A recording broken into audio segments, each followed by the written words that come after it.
ভারতীয় আগ্রাসনের বিরুদ্ধে বিক্ষোভ মিছিল করছে বেশ কয়েকটি ইসলামী দল। দর্শক, এই মুহূর্তে বায়তুল মোকাররমের উত্তর গেটের সামনে রয়েছেন বিশেষ প্রতিনিধি এস.এম. ফয়েজ। সরাসরি কথা বলছি তার সাথে। ফয়েজ, বায়তুল মোকাররম এলাকার পরিস্থিতি এখন কেমন দেখতে পাচ্ছেন এবং সেখানকার সভা সমাবেশ সম্পর্কে আমাদের জানান। বায়তুল মোকাররম এলাকার পরিস্থিতি একেবারেই শান্ত। আজকে শুক্রবার জুমার নামাজ উপলক্ষে প্রতিদিন যেরকম পুলিশের নিরাপত্তা থাকে সেরকমই নিরাপত্তা দেওয়া হয়েছে, যাতে করে মুসলিম ধর্মের মানুষেরা তাদের নামাজ সুন্দর মতো আদায় করতে পারেন, কোনো ধরনের যেন অপ্রীতিকর ঘটনা না ঘটে। নামাজ শেষে একটি ইসলামিক সংগঠন তারা ভারতে যে গণমাধ্যমগুলোতে যেভাবে বাংলাদেশ নিয়ে প্রোপাগান্ডা ছড়াচ্ছে তার বিরোধিতা করে তারা মিছিল করেছেন, তারা বিক্ষোভ করেছেন।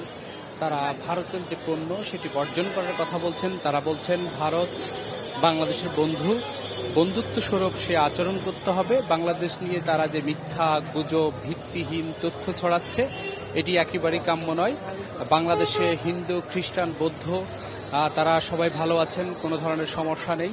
তারা তাদের ধর্ম সুন্দরভাবে পালন করছেন, তাদের কোনো ধরনের সমস্যা হচ্ছে না। ইসলামিক যে দলগুলো আছে তারা বলছেন ভারত মিথ্যাচার করছে, ভারত বাংলাদেশ নিয়ে সবসময় গুজব ছড়াচ্ছে, এই গুজব ছড়ানো থেকে তাদেরকে বিরত থাকতে হবে।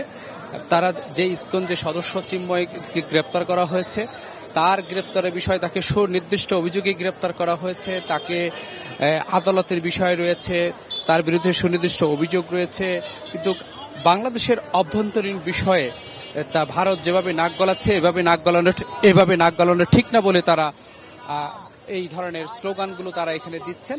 এই ছিল এখানকার সবশেষ পরিস্থিতি। ফয়েজ, আপনাকে ধন্যবাদ। ফয়েজ, আপনি সেখানে থাকুন, পরবর্তীতে আমরা আবারও আপনার সাথে যোগাযোগ করব।